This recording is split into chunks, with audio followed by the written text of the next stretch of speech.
aircraft and avionics equipment mechanics and technicians. Career, salary, and education information. What they do.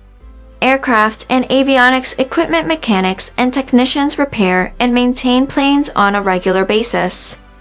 Work environment.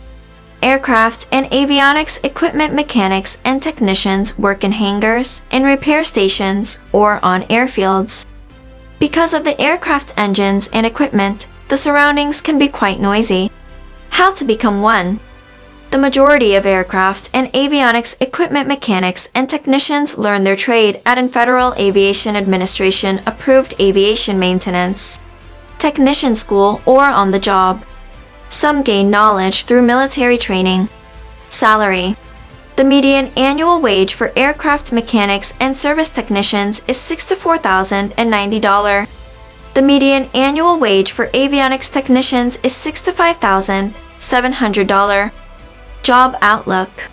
Over the next 10 years, overall employment of aircraft and avionics equipment mechanics and technicians is expected to expand by 5%, faster than the average for all occupations.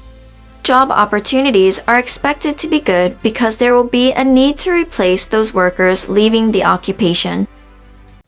Thanks for watching.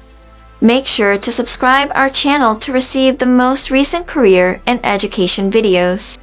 Share this video with your friends and family if you like it. Remember to click the like button. If you have any questions, please leave them in the comments box.